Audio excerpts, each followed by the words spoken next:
Chris Godinez, licensed professional counselor, also the host of We Need to Talk on every Sunday at noon, right here on We Need to Talk on Facebook live streaming. This video is for educational and informational purposes only. If you feel you need a therapist, please go to Google, type in therapy, your city, Psychology Today will pop up, click on that, and it will have all of the therapists in your area. Also, the views and opinions stated herein are mine and mine alone. They do not represent the ACA, the APA, or any other damn therapist for that matter. Boom, shakalaka, done. Also, bunch of stuff, updating. The books are available on Amazon. The Audible is available on Amazon. Just go to Amazon, type in You Can Lead a Horse to Water, click on that. It'll take you to the book, click on that. It'll click on the Audible. You'll find the Audible, bada bing, bada boom, there it is. Also, so go to Eventbrite. My next book signing and lecture will be in Boise, Idaho on August 25th. So go to Eventbrite, click on that, sign up for it, do that. There you go, done. Okay, hi guys. Okay, so I got some questions that I wanted to answer. Also to let you guys know that tomorrow I will be doing the show on suicide, just because of the whole stuff that happened with Anthony Bourdain and with Kate Spade and I also, okay. Tomorrow's show, I'm going to address suicide, but I'm also going to address what to do if an abuser attempts to use suicidal ideation to control. So that will be tomorrow at 12. Okay, here we go. So here's the questions. What if someone refuses therapy and medication? So they've got anxiety going on, possibly PTSD, and they are refusing therapy and they are refusing medication. In my experience, and I'm only speaking from my experience, what I have found is that people who have got clear PTSD problems and or some sort of anxiety issue going on and they are refusing therapy and they are refusing medication, there is usually, not always, but there is usually an underlying other issue going on, usually a personality disorder. So the ones who consistently refuse therapy are consistently personality disordered. They don't want to go. They don't want to know what's wrong. They don't want to know how to fix it. They don't want to stop being a victim, and they don't want to get labeled or they don't want to be found out for the abuser that they are. So oftentimes what will happen is abusers will claim to have PTSD or they will claim to have anxiety and then use that as a way to manipulate and control the target of abuse. That's what I have seen. The question also is, can PTSD be violence to others? Okay. PTSD is generally not about acting out towards other people. What it is post, after the fact, traumatic, it was a horrible event, stress, which is anxiety, disorder, meaning they're not coping with it well. So the general signs and symptoms of PTSD are things like, and I think I've read this off before, they're, and I don't have my DSM-5 sitting next to me because it's in the other room because, you know, it's a thing. So the signs and symptoms are things like you have witnessed or you have experienced yourself a life-threatening event. So it can be anything from war, you've been involved in war, or you have been in a car accident, or you have witnessed a horrific car accident, or you were in a store and it was robbed, or you knew somebody that was in a life-threatening event. So it could be a close friend, a close relative, something like that, somebody you knew who was in a life-threatening or died in a traumatic event. It can be any of those things can cause PTSD, okay? Signs and symptoms. So that's one of the criteria is that you have to have either been in a life-threatening event or known someone who was in a life-threatening event. So that's pretty broad. Oh, Susan, good question. Hang on. I will get to that in just a second. So signs and symptoms are things like irritability, anger outbursts, short temper, short fuse, sense of foreshortened life, sense of doom, lack of appetite, anxiety, generalized, just kind of always on edge, always hyper alert, looking for danger. The other one is nightmares, reliving the event, seeing it over and over and over and over. So for example, I had to attend a cousin's funeral. This was back in the day. This was like 20 years ago. And unfortunately, I hate funerals. And unfortunately, the family needed me there to help console and everything. And I kept having to walk family members up to the casket. And so for days after that, I would have nightmares about walking up to the casket because I freaking hate funerals. So, you know, traumatic things like that. So nightmares, reliving the event, flashbacks. So remember, our amygdala is stupid. It cannot tell the difference between a real threat, a thought about a real threat, of daydreaming about a threat, an emotional threat, a thought about an emotional threat, or something that's happened in the past. It all feels like here and now.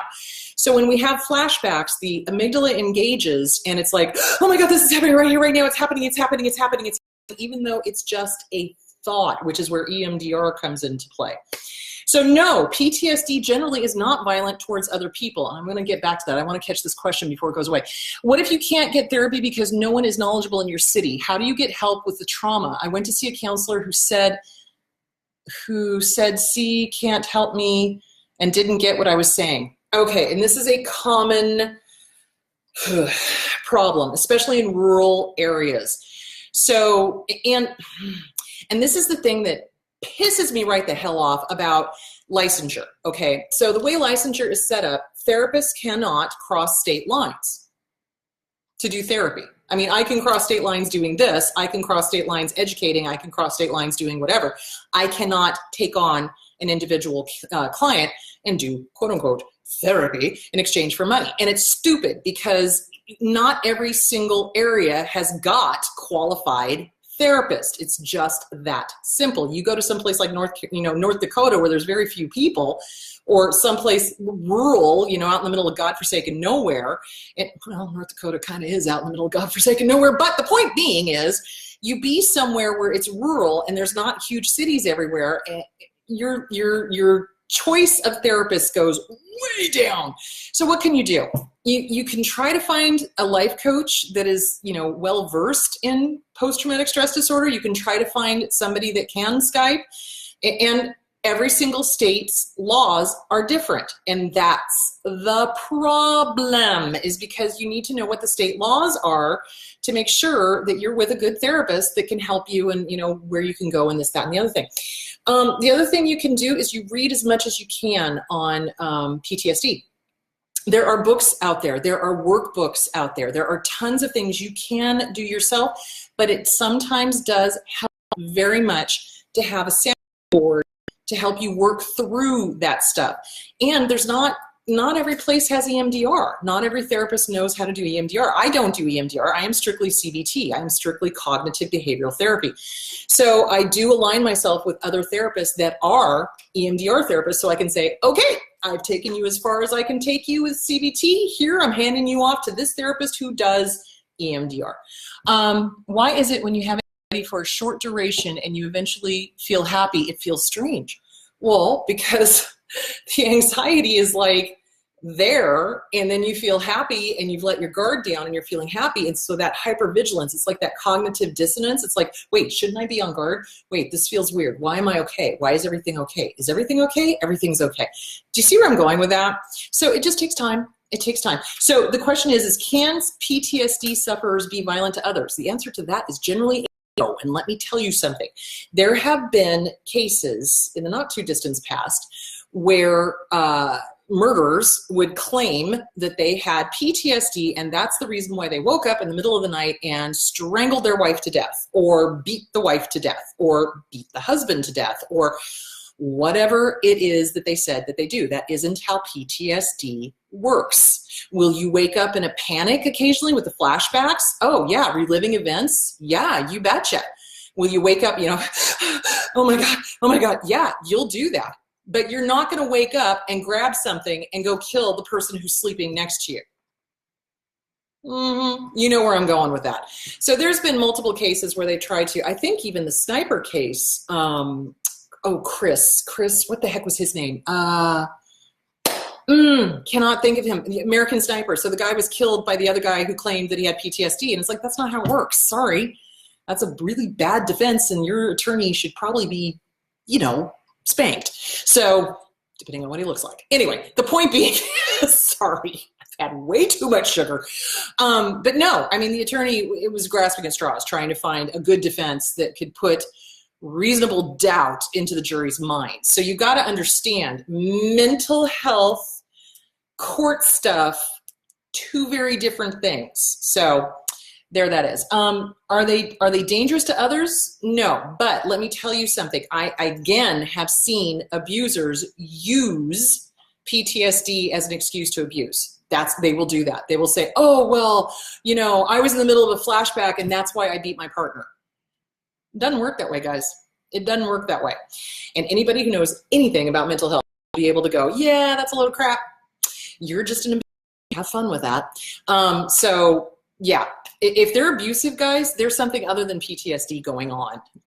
Probably a personality disorder. So there it is. All right, next question. Borderline personality disorder. Can I talk more about the mothers with borderline personality disorder, and how do you know when it's malignant? How do you know when it's not malignant? So basically, borderline personality disorder presents itself pretty similarly across gender, as does narcissistic personality disorder. And there are there's a spectrum. There's a spectrum. Oh, hold on. A nice book for understanding your emotions and what they mean is The Language of Emotions by Carla McLaren. Thank you, Anna. That's awesome. So, okay. So it's on a spectrum. It's on a spectrum. So down here at one end, you've got traits of. So they could be a little histrionic. They could be a little inappropriate. They might be a little bit emotionally deregulated or dysregulated, but they're not off the chart, screaming meanies, raging, harming people, hurting people, et cetera, et cetera, et cetera. So there's really, it goes on a spectrum, and they slide from one end of the spectrum down to the malignant end of the spectrum. So it's kind of like, there's the quiet borderlines, okay? Quiet borderlines I will work with all day long. I will, because it's based in trauma. It is based in trauma. Borderline personality disorder is based in trauma. It is rooted in trauma. And I have a great deal of sympathy for people who have the quiet borderline that have been traumatized. I will work with them all day long. I like those people because they want to change. They recognize that it is not functional, and they do not want to be a screaming Mimi. They do not want to be raging. They do not want to be hurting people. They recognize that the behavior is not normal, and they've caught it soon enough so that they can do something about it, okay? Quiet borderlines tend to internalize. Quiet borderlines tend to take things out on themselves. Quiet borderlines are also the ones that are more likely to do the suicidal ideation and the suicidal threats, simply because they're overwhelmed. So they don't know how to process the emotions that they're feeling. And so pain often gets described as, I want to die, or I want to kill myself. They just get overwhelmed. It really is like sensory overload for them. It's kind of like noises are too loud and it's just too much. And it's almost like, it is almost like being almost Asperger's kind of thing with the emotions. Like the emotions are just too intense, too much, too much, too much, too loud, too much. They get overwhelmed and then they lash out. So those are the quiet. Then you have the hermits, which is kind of moving down the spectrum a little bit. And they isolate. They're starting to become ragers. They're starting to do other behaviors. Then you move further down the malignant line. Now you've reached the queen and the witch. So the queen is a control freak. The queen wants to manipulate, control, manipulate, control, manipulate, control, manipulate, control, manipulate, control. The witch is the one who is sadistic. The witch absolutely does all of the manipulation and controlling, suicidal ideation, all of that, but they enjoy inflicting pain on somebody else. They have an overdeveloped sense of revenge. They have an overdeveloped sense of, you know, their importance in the world. They have an overdeveloped sense of, you know, how much control they really have, and they really don't, but they like to think they do. So they harm, they rage, they plot, they troll, they do all sorts of things that are not healthy. And that is when they reach malignancy. So when you hit the queen and the witch, stick a fork in it, you're done. Because that's not going to change, because they don't see anything wrong with that worldview. Now, let's put that onto moms that do that. So what you will see with in borderline. So remember, borderline personality disorder has traits of all 10 major personality disorders, and it also has the extra bonus of being right there on psychotic thinking.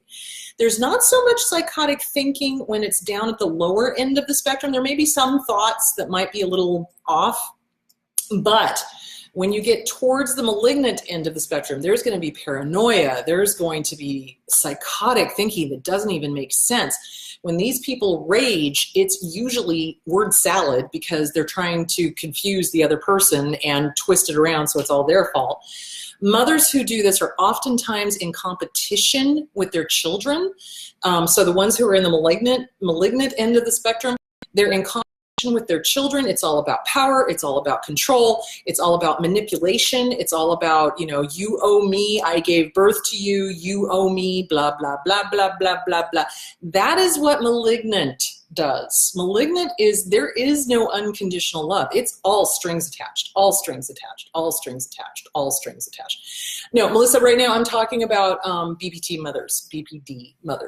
I will be talking, and I was talking about narcissists earlier, but no, I'm talking about the different types of BPD. So malignant borderline personality disordered moms very much are in competition with their kids, very emotionally dysregulated. Small things will set them off. They will scream and scream and scream and scream if they don't get their way. And the other thing you guys have got to keep in mind, and Melissa, keep this in mind, when people get further and further down the spectrum and they get towards the malignant end of the spectrum, all of the personality disorders start overlapping. So BPDs start looking and sounding like narcissists. Narcissists can start looking and sounding like borderline personality disorders. There's some histrionic thrown in. There's some paranoid ideation thrown in. There's some hoarding thrown in. There's some OCD thrown in. So they all start kind of, melding together down at the malignant end of the spectrum. It's a cesspool. It's a clusterfuck. It's not fun. Yeah, so that's that. When things do not go their way, normal, healthy people just roll with the punches. They kind of go, well, shit, that didn't work. Let's do something else, They don't, come unglued and, I'm going to make this work. It's like, no, you go, okay, it didn't work. Let's do something else. Let's have fun this way instead of this way. But again, it's a power and control thing for them. And they like to think that they're omnipotent, and they're not. So, but that is their magic thinking that they live in. I hope that answered that question. Hey, Robert. Okay. Deal breakers in therapy. Okay, I have done several videos on deal breakers in therapy. Oh no, the questions are coming fast and furious. Hang on. Can a caregiver have bad parenting skills, not because they are disordered necessarily, but because that's how they were raised and they never exposed to a better way of treating others? Yeah, we learn from other caregivers. So if we didn't have good caregivers to teach us how to be a good parent, we're going to pick up bad parenting skills. Absolutely. There is a difference, though, between honest ignorance and learned behavior that we refuse to change. So going back to, if someone refuses therapy and refuses medication, when it's been absolutely, oh, Robert, you're so sweet. When it's been absolutely shown that,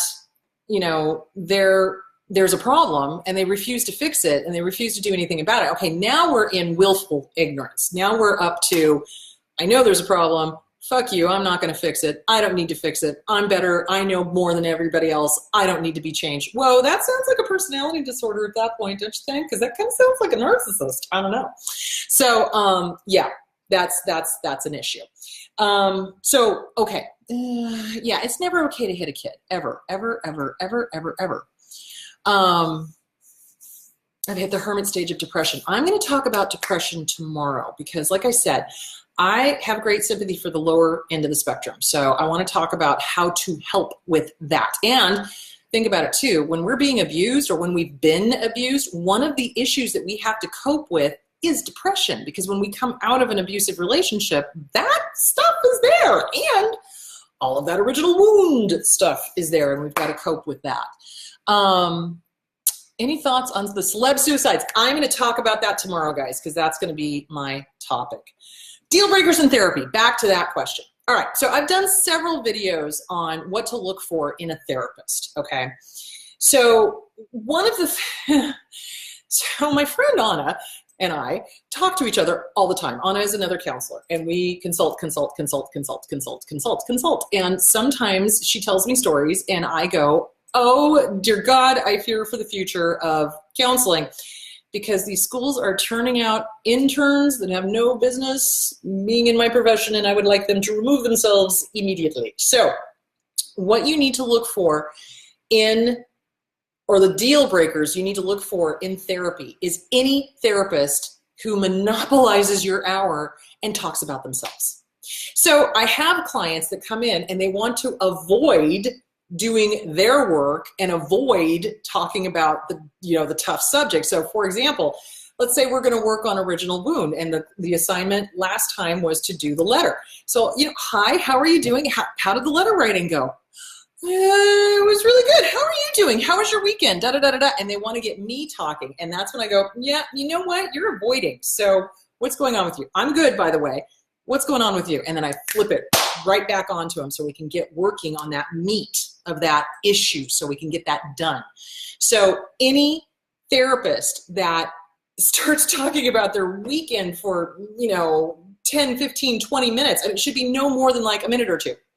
Like, yeah, weekend was great. Went to the Comic-Con. It was awesome. How are you doing? Boom. It should literally be that quick, because you're not, as a therapist, you're not getting paid to talk about yourself. You're getting paid to listen to your client and to take whatever they're telling you and go, okay, this is what we need to work on. Come on, let's get going, So one of the deal breakers is if they talk about themselves all the goddamn time. And there are therapists out there that freaking do that. And I'm like, please get out of the pool.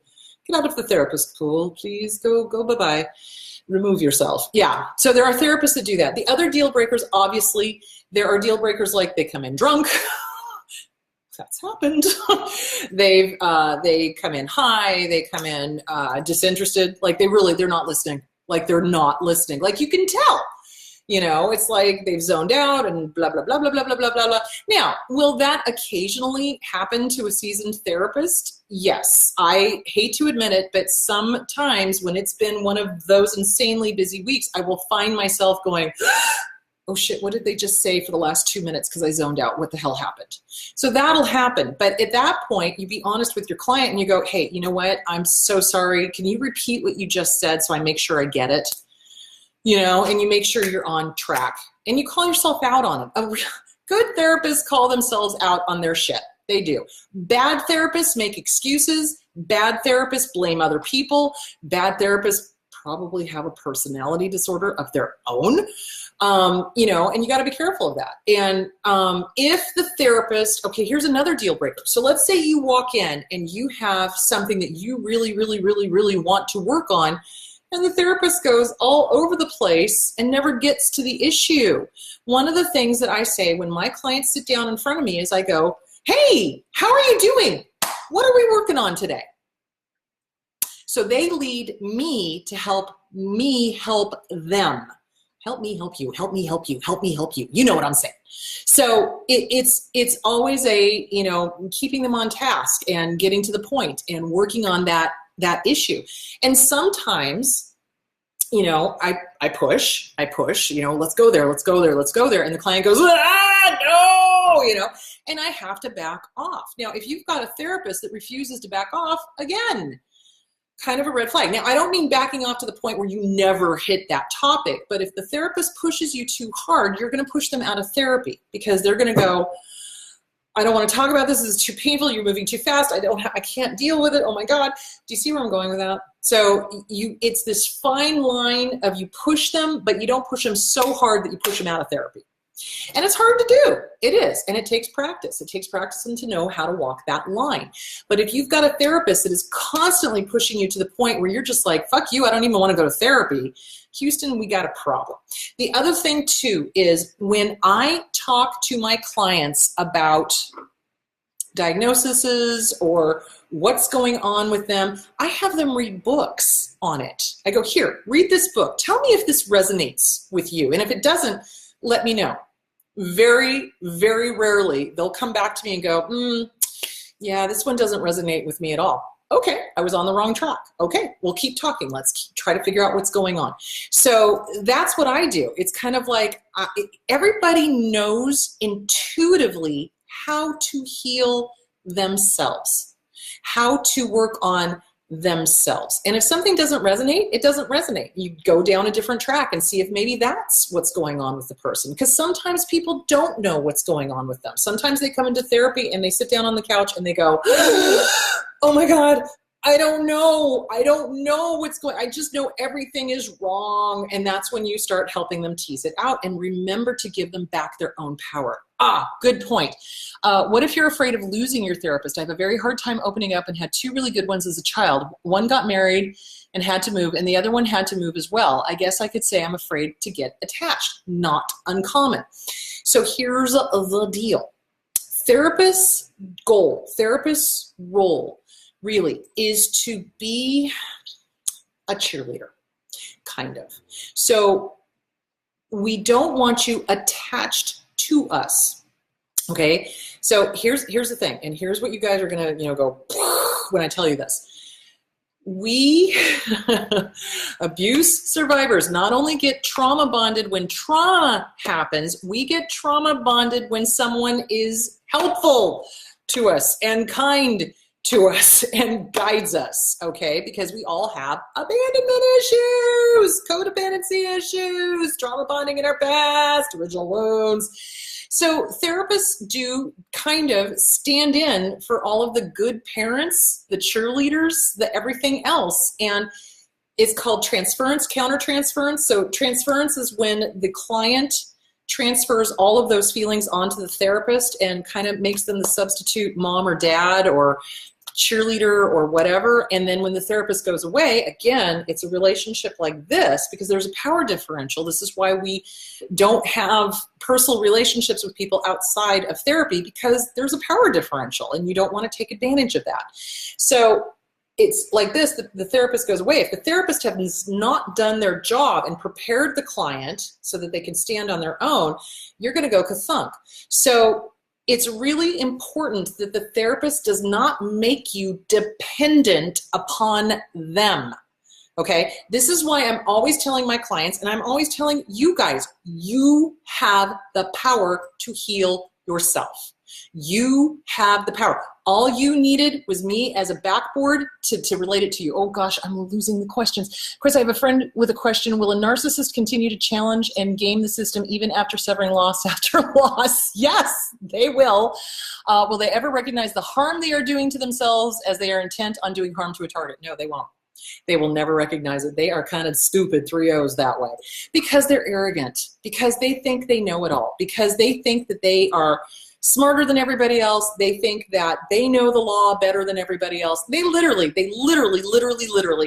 think that they're smarter than judges, smarter than the courts, smarter than police officers, smarter than therapists, smarter than doctors, smarter than everybody and their dog. No, they will continue to game the system. They will continue to do things just this side of legal, or they will do things completely illegal and then be completely shocked when they're served with a restraining order or another restraining order or a third restraining order. I mean, they do this. They're really that stupid. They really are. I mean, they are like 3 O's. Stupid. So yeah, they'll never stop. And especially if they have obsessive X syndrome or if they have an overdeveloped sense of revenge. The best revenge is living well. Go fucking live your life. You know, that's what I want to tell them, but they're not going to hear it because they know better than everybody else. So there it is. Okay. Something keeping me stuck is my therapist's inability to validate that my ex was a narc. She gets angry about labels. Oh, man. Okay. So there's a whole bunch of humanist, I'm sorry, I just had a moment, therapists out there that absolutely refuse to use labels. And I'm sorry. They are doing as much damage as the fucking abuser, because what helps targets of abuse get past and through is to be able to go, this is what this person is. This is what they've done. I see it. I got it. Oh my God, there's a DSM-5 about it. Hello. Humanists don't want to hurt anybody's little feelings.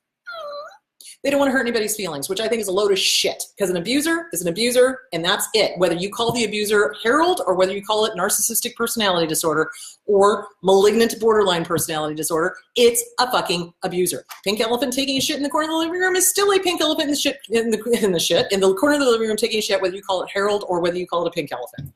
Period. So if your therapist is doing that, perhaps it's time to find a new therapist, because really what a therapist is supposed to do is, okay, here's all the evidence, here's this, here's that. What does your gut tell you? Yes, you're absolutely right. Hello, validation. Again, people that need to get out of my profession. I do not like humanists. I don't. I'm sorry. I'm sick to death of the pussyfooting around and being afraid of upsetting or labeling an abuser. I'm sorry. Once somebody has reached malignancy, they do not deserve my sympathy. Can I feel compassion for them in that, Jesus Christ, it must suck to be them? Yeah, absolutely. But I refuse to participate in idiot compassion. That's idiot compassion. All right, I did my research on what I wanted to work on. The first thing I asked for was a core belief schema. My husband, whoa, diagnosed NPD, SPD, and NPD. The narc chatter was off the table. I wanted to work on me. Okay, good. Work on yourself. Working on yourself is good. Okay, where did my thing go? There they go. Okay, all right. Deal breakers, getting back to that. So the other thing, oh, dear Lord, hang on, sorry, more questions. What about when a therapist seems to not like when you're in a good mood and doing independent work on yourself? It only goes well when I come in with issues. What does that sound like? When I'm happy, she seems silent and might actually trigger me to feel bad. You may, I'm not going to say this for sure, but you may want to be looking for a new therapist. Here's the deal. When my clients come in, I celebrate with them. If they're in a good mood, frickin' huzzah. Good job. You're working on yourself. You're watching videos that are helping you. That's awesome. Oh my God, this is great. Tell me more. How did it help you? Where did you find it? Whose videos you're watching so I could recommend them to other people that have a similar issue. The world has got 7 billion people plus in it. There's plenty of clients to go around. Do you see where I'm going with this? Now, in my experience, people who enjoy only problems have got some issues themselves. So I celebrate when my clients come in and are working on themselves. I celebrate when they're having a great week. You had a great week? That is phenomenal. Thank God. What's the difference? What did you do differently? I finally figured out that thinking of the abuser as a monster helps me wrap my mind around it. Yep, their lack of empathy and their terrible actions and gives me my power back. I'm a true human being. Good job. Absolutely. Abso-freaking-lutely. All right, damn it, you're awesome. Oh, thank you, April. Okay. All right, well, thank you. I'm glad I could help. So back to deal breakers in therapy. So the other thing of it is too, is if you're talking and the therapist keeps wanting to push you in a way that you know is not something that you're either ready to work on, want to work on, etc., or they keep trying to give you a diagnosis that you're like, no, that's not the issue. Here is the issue. So if they don't allow you to direct the therapy session to kind of work on the stuff, so it's kind of like, how do I explain? Therapy is like cleaning out a really, really dirty horse stall. Really dirty horse stall. So I don't know if you guys have been around horse. I was raised on a ranch, so I talk about what I know. So in a really, really, really, really dirty horse stall, there's horse shit everywhere. There's hay, there's moldy stuff, and you got to get the shovel and you got to get in there and you got to clean it out so you get down to the nice clean floor. So you talk about and you work through what it is that needs to be dealt with up here, up top first. What is the immediate issue? What if we fix this and you can stop worrying about that, then we can go to the next layer. Oh, great. Okay, now we fixed that. Okay, you can stop worrying about that. Excellent. Okay, now we're down. Now we're getting close to the floor. Wow, that's awesome. Here's the big issue. Are you ready? Oh, good, you are. Fantastic. Let's work on that. So do you see where I'm going with this? It's like, I hate it when therapists get a client in, and I've heard I've heard clients talk about it, going, I will never go back to this other therapist because all they wanted to do was have me lie on a couch and analyze my mom and dad for days and days and days and days. Now, that is not to say that a biopsychosocial isn't very valuable. I will sit there and do a biopsychosocial as I am finding out what the initial issue is so that I can give them instant relief, and then we can start working on, okay, biopsychosocial shows that, mom and dad got divorced when I was 3, and there was lots of violence, and there was lots of screaming, and I'm constantly getting in abusive relationships. Okay, I see where it came from, but let's deal with this, and then we'll start working our way back. Does that make sense? So you want to find a therapist rapport. Rapport. It boils down to rapport, and the therapist gives you the tools so that you can stand on your own. So this is an unhealthy therapeutic relationship where they're like, the clients are constantly leaning on the therapist and needing the therapist and creating a codependent relationship with the therapist, and the therapist is not validating them, encouraging them, empowering them to stand on their own, okay? So if the therapist is making it to the point where you're having to do this with them instead of them going, let's prop you up, let's get you going. Okay, you're great. You don't need me anymore. Go live your life. You'll be fine. They're doing something wrong. So good therapy, really, honest to God, good therapy. Do I have clients that stay for more than a year? Sometimes. If there is a great deal of trauma, yeah, about 3 years max would be the most, working through that horse stall, getting that stuff away. But generally, with other issues that are not, complex trauma, 6 months, a year, just get them going, teach them the tools, get them to read stuff, have them work on themselves, because my whole goal is to get my clients up on their feet and out the door and living their lives. That's my goal. And if your therapist's whole goal is to keep the client coming in to pay their bills, Houston, we got a huge fucking ethical problem, because the whole point of being a therapist, in my opinion, is to get people to recognize their own ability to fix themselves, give themselves the tools, here's your tools, and teach them how to use it so that they can go out on their own and do the work, that they don't need the therapist. That's the whole goal. Kind of like a good parent. You teach the child how to function in the world. You give them every tool you can, and then you go, baby doll, you got this. You got all the tools you need. Call me when you need, but you got this. That's what a good therapist does. Hang on, I'm dropping stuff on the floor. Okay. Okay. I dislike blaming others, especially family for my problems or issues or learned behaviors, but lately, thank God, I'm focusing more on myself, on what I want. After many years of doing things that didn't make me happy, I've come to realize, whoa, wait a minute, nope, don't go anywhere. Oh no, stop it. The common denominator is the family. Almost all things wrecked my life. They're involved. I don't know how to deal. I am only child. I have few loyal friends, but I don't want to drag them into my shenanigans. So the Inner Child Workbook by Catherine Taylor is awesome.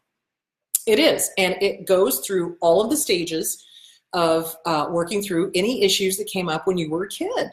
It does. I mean, she does like the pre-verbal stuff in the very first, few chapters, and then she moves on to like toddler, and then she moves on to like, after toddler and all that sort of stuff. So there is that. I started seeing a therapist about 18 months ago, and it was really the best decision I ever made. But lately I have felt guilty about not going, and then uncomfortable about trying to make an appointment when I felt a new issue that needs looking at. In your experience, do therapists expect some downtimes with their clients? Yeah, absolutely. I have had clients come back to me after 6 or 7 years and go, I just need a refresher. Remind me again how I deal with something like this, and then I'll see them 1 or 2 more times, and then they're good to go. Yeah, how do I explain this? You don't owe your therapist anything. You don't. It's not a codependent relationship. You don't need to explain why you haven't been around. I'm hoping that when clients go and they disappear or they don't return calls or they, they're just like, hey, I'm really good, close out the file. Then I'm like, mission accomplished. Alrighty then, close it out. Come back if you need me, and boom, done. And sometimes they do and sometimes they don't. And hopefully I've given them all of the right tools so that they don't necessarily have to. So it's okay. It's okay. And if your therapist makes you feel guilty for not going, there's a problem. Now, the only time I will say that therapists should start working on not making them feel guilty necessarily, but pointing out the incongruency. So for example, when I work with addicts, what they'll do is they'll come right up to the topic of, stopping drinking or stopping drugging or, working on all that or making amends or whatever, and then they'll peace out because it's too frightening. And then when they come back, I'll call them on it. I'll be like, okay, where'd you go? What happened? What was the fear? What were you thinking? What were you feeling? You cannot allow that fear to run you. It's going to drive you back into using. Not a good idea. So yeah, we'll work through all of that. But if the therapist is making you feel guilty for going and working on yourself and handling stuff, then no, that's not okay. But if you're like in the middle of an addiction and you're piecing out because you don't want to do the work or you don't want to stop using, yeah, that's a little different. So the therapist should call you on that, if that makes any sort of sense. I'm not saying you've got an addiction. I'm just saying that there's a difference between healthfully piecing out and working on yourself and unhealthfully piecing out because you're avoiding. So,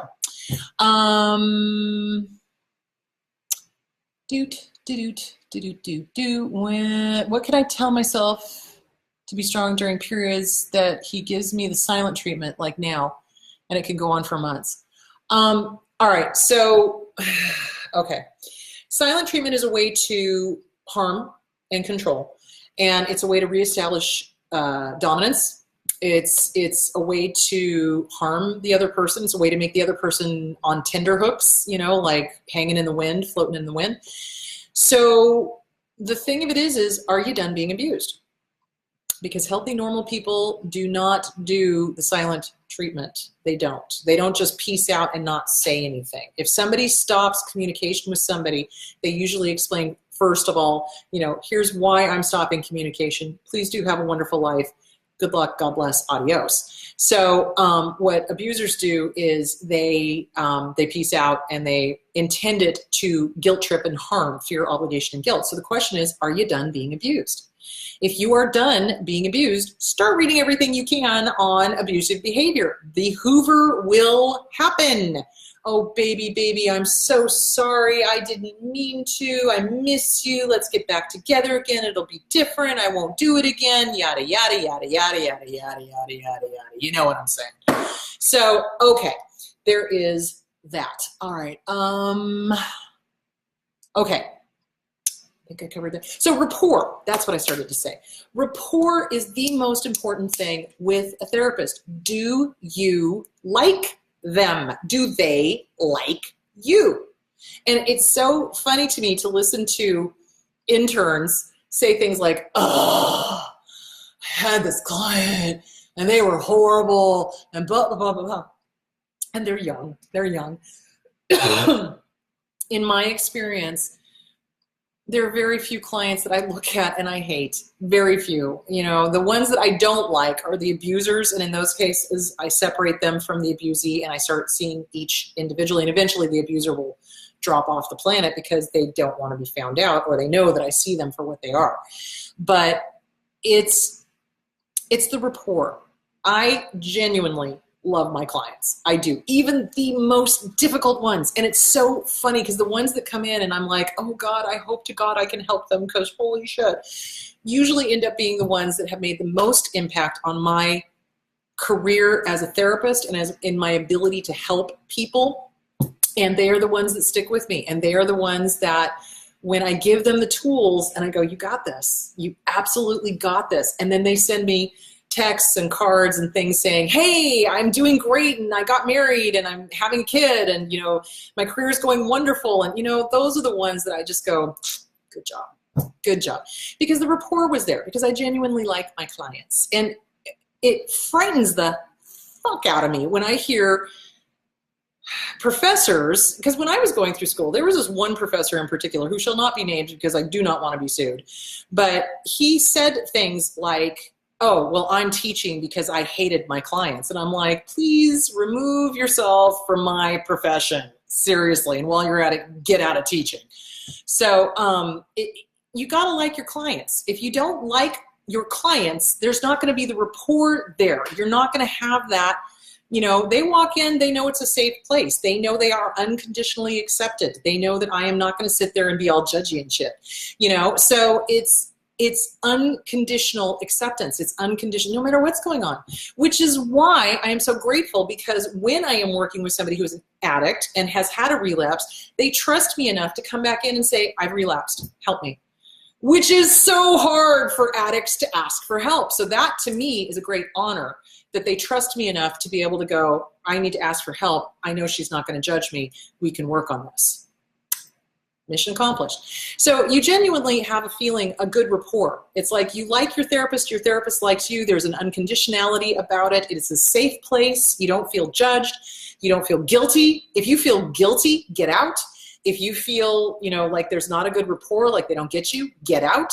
If you feel like they are there for their own ego, get out. Yeah, those are deal breakers in therapy. Abso-freaking-lutely. Okay, more questions. Hang on. The Hoover never happens, but thank you for addressing it. Well, if the Hoover never happens, consider yourself lucky. Work on yourself. Get with a good therapist. Work on your self-esteem. Work on the disease to please with Harriet Breaker. Work on Object of My Affection is in My Reflection. Coping with a Narcissist by Rochelle Lerner. I'm missing one. The C-PTSD from Surviving to Thriving by Pete Walker. And The Self-Esteem Workbook by Schiraldi. Now is the time to work on you. If you're done being abused, be done. Surround yourself with good support. Surround yourself with people who love you. Surround yourself with people who will hold your hand and go, don't go back. Don't go back. You deserve to be treated better. You do. Okay. When I went through the breakup from who I thought was the narcissist, I thought I was okay. I started rehashing everything, feeling guilty for leaving, and sent an apology text. Why? Because we're trained that way. Because everything's our fault. Because they tell us everything is our fault. Everything is our fault. Everything is our fault. And it's not, guys. It's not.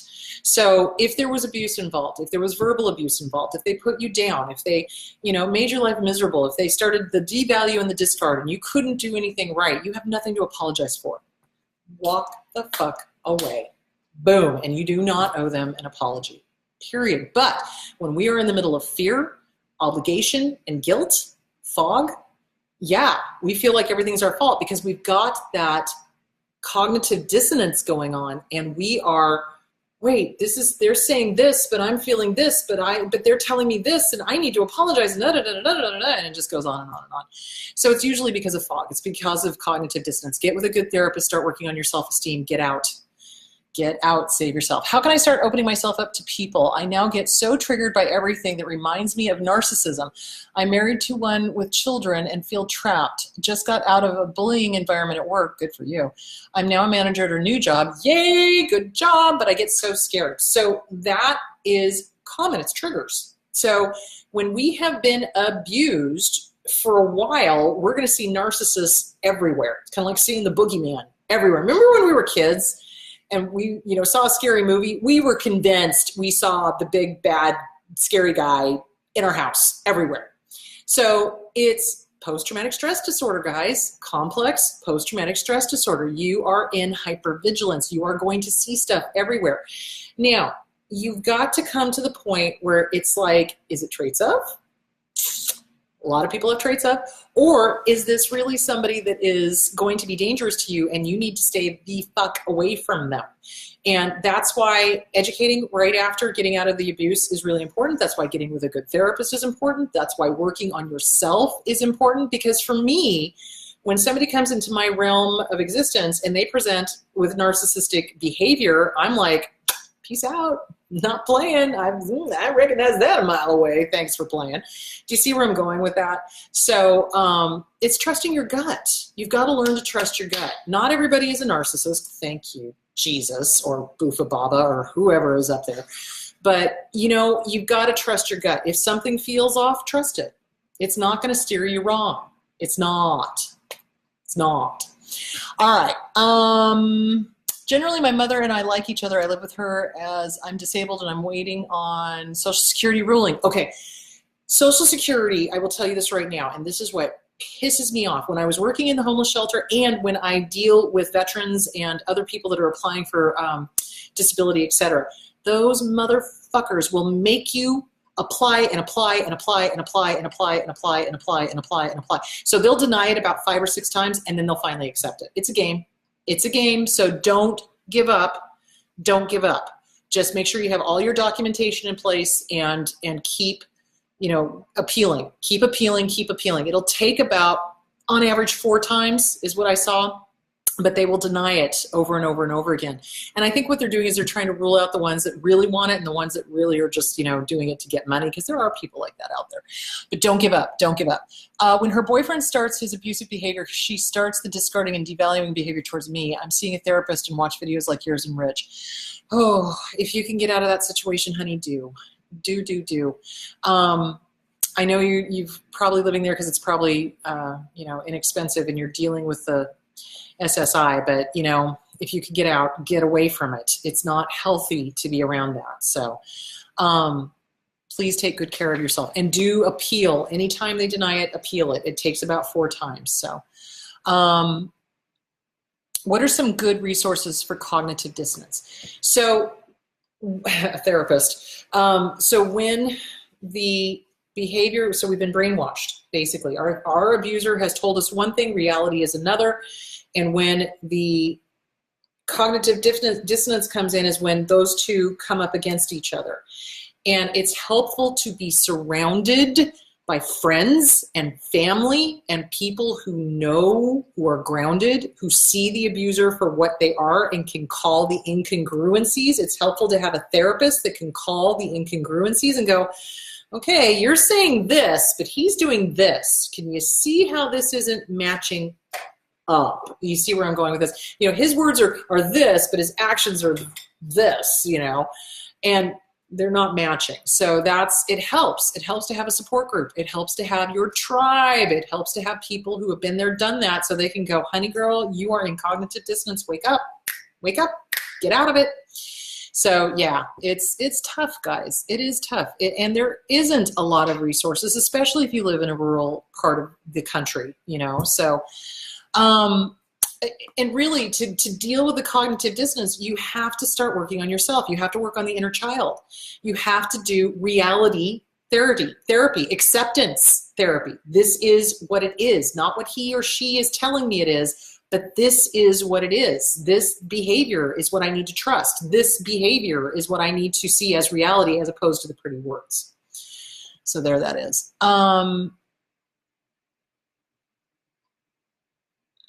Okay.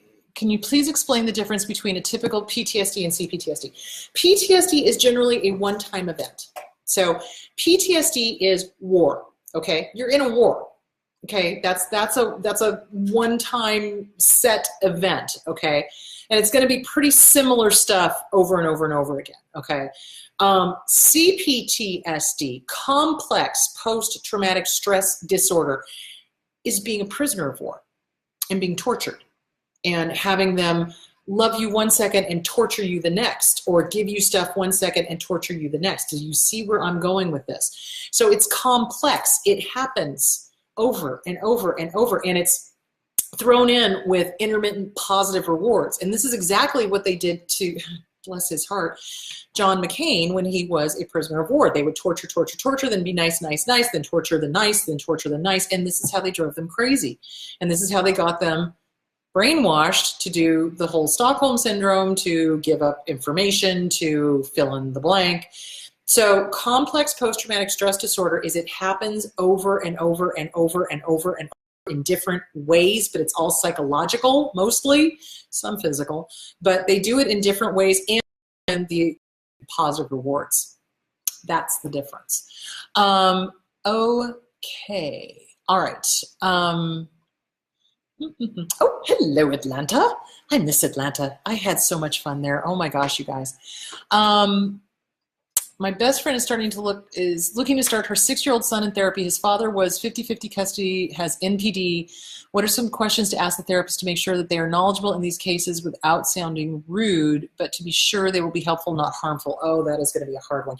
First of all, you have to make sure that the divorce decree allows the friend to take the child to therapy. People forget to include that in the divorce decree, that, you know, therapy is absolutely allowed, and that, you know, that person, the caregiver, has got final say medically, et cetera, et cetera, et cetera. These are all things I should get an attorney on to talk about high conflict divorces, because I think that would be helpful. But you want it high conflict. Does this therapist understand personality disorders? Number one, you don't want to get one of these freaking touchy-feely, I don't want to label anybody, go fuck yourself. You know, you got to get a therapist that understands personality disorder and understands high conflict divorce cases, high conflict custody cases. That's going to be the questions that you're going to need to ask. Now, the problem of it is some therapists will just say, oh yes, absolutely, I deal with this. So, for example, I had somebody call me and say, do you do severe SMI? And I said, no, I don't, because I don't have the ability to prescribe.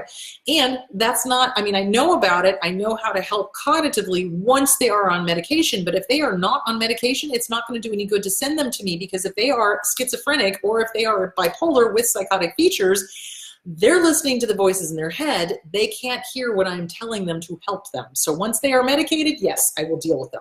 Prior to that, not so much. So, you know, you've got to ask them what's their specialty. And get recommendations, guys. Talk to other, you know, that's why I'm saying sometimes support groups, sometimes divorce support groups are great, because you can get resources talking to other parents who've had to deal with a high conflict personality or a high conflict divorce or a high conflict custody issue. And they'll say, oh, I took my son or my daughter to this therapist and they worked wonders. Great, now you've got a referral. Fan-freaking-tastic. So ask around, get into a support group, find a divorce support group, talk to people. And you listen to your kid. Again, you know, if there's good rapport going on, the child will get something out of it. The therapist will probably do sand tray therapy, play therapy. That's a good way to do it. Because remember, 6-year-olds do not have the cognitive ability to talk about it. They don't. They're not like adults. Everybody thinks that, you know, kids are just little adults. They're not. They don't have the cognitive ability to have complex, you know, thinking about this particular emotional issue. They may not recognize that dad is harmful until later, you know, when they start really putting pieces together and go, oh shit. So you want to make sure that the therapy is appropriate to the age, and that the therapist is well versed in high conflict and helping a child heal from having you know, personality disordered parent that they have to go see 50% of the time, which really sucks, because then the mom or the dad is having to undo all of the damage that they do in those days when they're with the disordered parent. So I wish there was a better answer. I'm sorry. You just got to ask, get recommendations, ask a lot of questions, that type of thing. Okay. Yeah, you guys that are trying to apply for SSD, SSI, don't give up. Don't give up. They're waiting for people to give up because they're fuckers. So you keep appealing, you keep appealing, you keep appealing. It gets frustrating. Don't give up. Just don't give up. It will eventually go through. That's been my experience. So, and keep all of your documentation, because you're going to need it for the next round. So, doing the inner child workbook. Excellent, excellent. Okay, you mean atypical and C-PTSD. Okay, Susan, tell me more. What do you mean atypical PTSD? Talk to me more. I'm not quite sure I understand what you're asking. You love the mug. You got it. Yay! All right. My daughter is showing signs of low self-esteem, low self-worth. Would the inner child workbook work for a 12-year-old? I'm having her do mirror work as well. Well, yeah, and you could also do the self-esteem workbook. And the mirror work is great. I wish everybody would do this. I wish everybody with their kids would do this. I mean, really, looking in the mirror, teaching your child to say, hi, good to see you. Have a wonderful day. I give you permission to have fun, or I give you permission to love yourself, or I give you permission to fill in the blank. I wish everybody would teach their kids this, because it's self-esteem. It's not other esteem. And it's so funny, because people will come to me and they'll be avoiding working on the inner child or working on the original wound or all of that. And they'll say, oh, well, you know, I've got this great job and it's, you know, I feel great about it. I'm getting such self-esteem from the job. And then I have to point out to them, unfortunately, that's still other esteem, because if the job goes away, what happens? Not good. So self-esteem, you want to be okay with yourself, no matter who is around, no matter who is not around. And one thing that I hear people say a lot is, oh my God, I'm out of the abusive relationship. I feel lonely. I feel lonely. I miss the person. No, remember, you miss the mirror. You miss the love bombing. You remember I talked about that. You need to write down every rotten thing that this person has ever done to you and put it somewhere where you can see it and remind yourself, because that's who they really are, not this. They're never going to get back to the love bombing. And frankly, being lonely is not real, because you come into this world alone, you go out of this world alone, and in the meantime, you are spending it almost 100% of the time with yourself. In your head. Hello, this is you're there 100% of the time, I would hope, unless you're floating out doing dissociation. So, which I will need to talk about on another video. Anyway, the point being is, you got to love yourself. And if you love yourself, you're okay with yourself, and there's really never a chance to get lonely because you're working on yourself. If you're not working on yourself, you're going to get lonely. Why? Because you haven't fixed this yet. You haven't fixed that yet. You haven't worked on the original wound yet. You work on all that, the inner child, you won't be lonely. Trust me on that one. Trust me on that one. I'm not just whistling Dixie here, people. All right.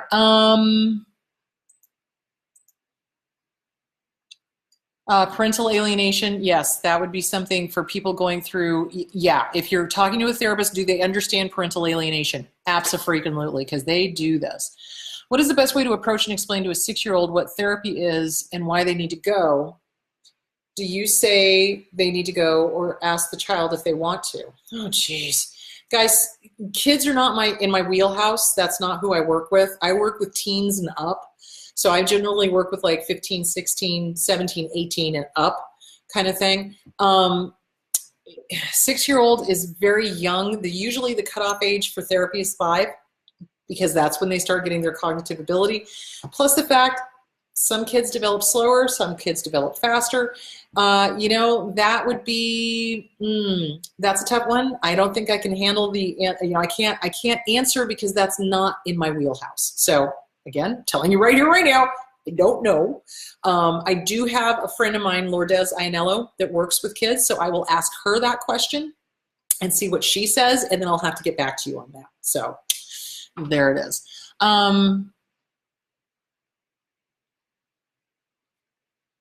Oh, good for you, Deborah. Any advice on how to manage PMDD and SAD combo? PMDD. Oh, my brain is starting to go. And SAD combo. I don't. Not right now. Let me research, and I'll have to get back to you on that one.